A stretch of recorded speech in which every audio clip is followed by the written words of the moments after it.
Today we had our inaugural first ever state of the COG address. We tied it in conjunction with our annual report and budget review committee, and so that was done today to be able to present at the end of the month to our main general membership and board of directors. Yes, we pretty much do more than what people think. We pretty much cover every facet that's out there when it comes to services. And so that's what our report consists of. Real extensive, comprehensive report that we have. I must admit, one of the lines you came up with today in your presentation gave me a chuckle when you said every time you go to Austin, you remind them all that our region has the fifth largest COG in Texas. Yes, absolutely. I mean, there are 24 councils of governments in the state of Texas. We're one of the five COGs, and that's huge. That's huge because our only, I guess, downfall would be the distance of where we're at to the rest of the population in Texas. Other than that, I mean, we're up there with Austin, San Antonio, Houston, even Dallas, and so not as big as population, but 1.3 is a lot when it comes to regional councils.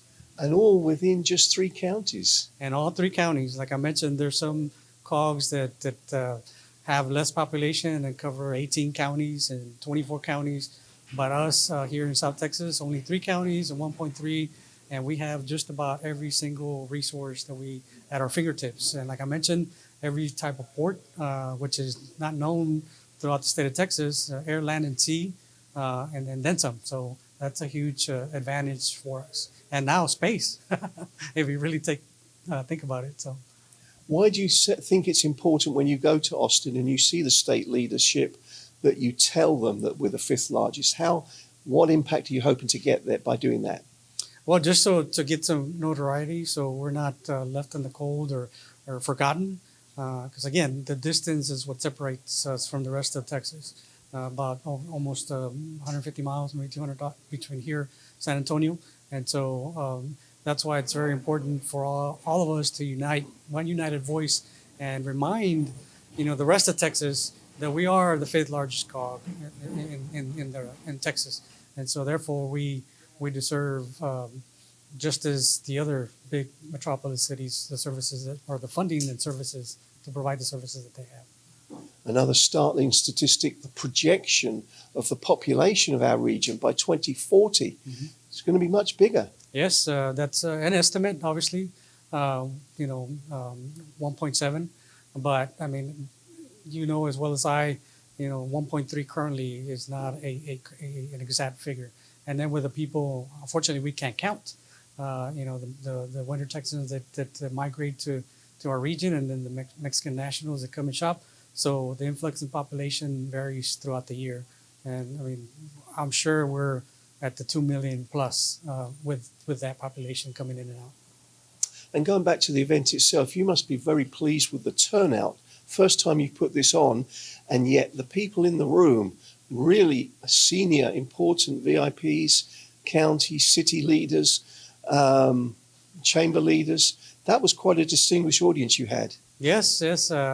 I was happy, surprised, at the same time. Glad that people came out.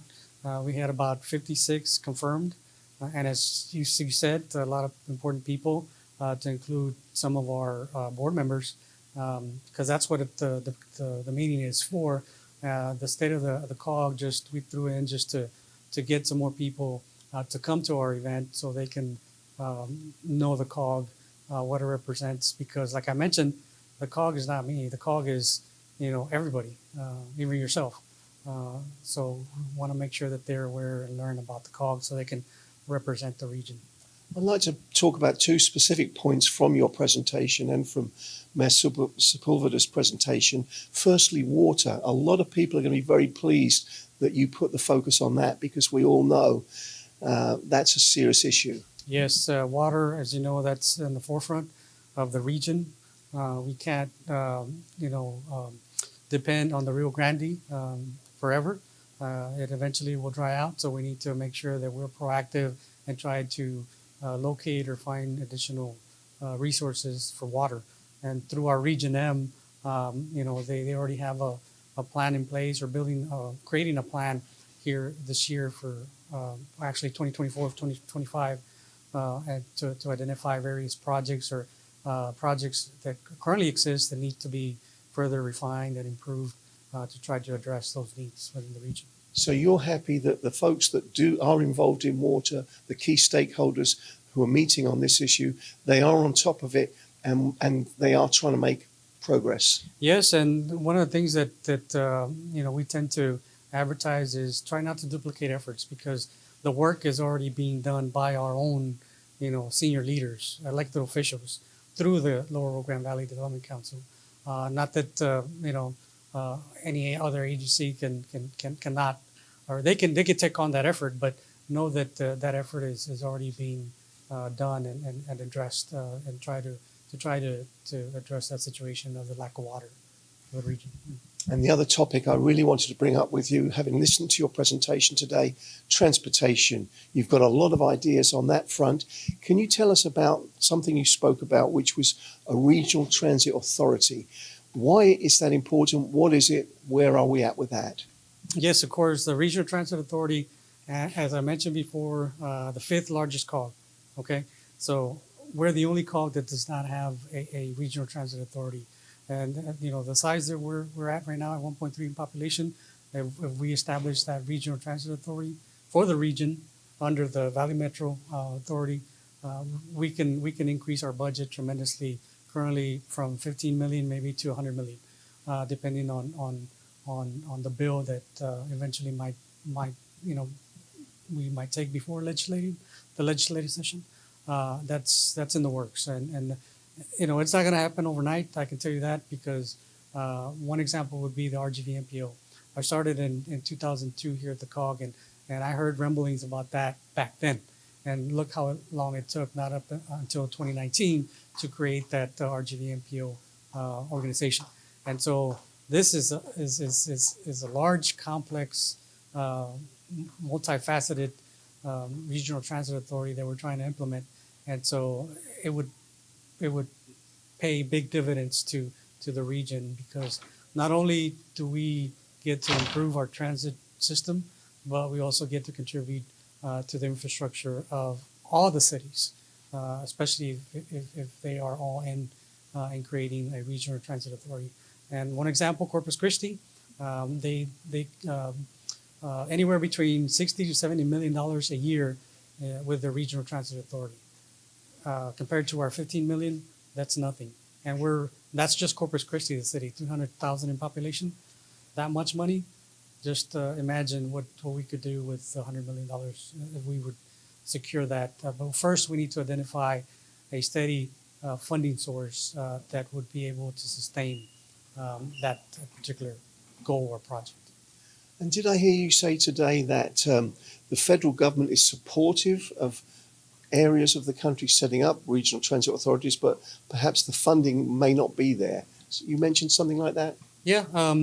Well, we just had through the RGV MPO, they had their review from FHWA, Federal Highways, and it was very positive. A lot of recommendations, accolades that they received, and like I mentioned in the meeting, they themselves even recommended a regional transit authority for the region. So that's huge coming from a federal government agency. As far as funding, the funding would still be there. That would be on top of what we would receive or secure through that funding source, which is yet to be identified. On top of that, we would be able to apply for grant funding through FTA, Federal Highways, and TxDOT. Competitive, but it would still be there for us to apply. Sounds like a regional transit authority is sort of a no-brainer for our region. It really is long overdue and will pay multiple dividends. Of course, and I guess one of the issues right now is the sales tax is capped, as you know, and so we can't use that as a stream funding source, and so we need to identify other sources, or which I doubt it'll happen because it's not a good avenue, is to increase that sales tax. But I mean, The Regional Transit Authority serves a purpose that it provides and improves transportation for the residents of the Rio Grande Valley. And I understand light rail would be part of the component, one of the components. That would be an addition, yes, to the Regional Transit Authority. With that much amount of money, we would be able to contribute or establish even a rail system, or at least begin the phases to create that as well. We'll continue chatting about light rail, Manny. How important? I mean, that is seriously would be part of the mix. Yeah, and the current tracks as they are cannot sustain that. That's for commercial more so than regular high speed rail, and so having a regional transit authority would allow us to explore that in reality, and actually try to implement the infrastructure that's needed. And obviously, there's partners out there, private, that are anxious to engage in partnerships that we can also rely on to try to improve the situation for the Rio Grande Valley. And at one point in this meeting today, it was said that if light rail could be achieved, it would put our part of Texas back in the grid. Once upon a time, we had rail coming down here, yes. And it's time to get back there.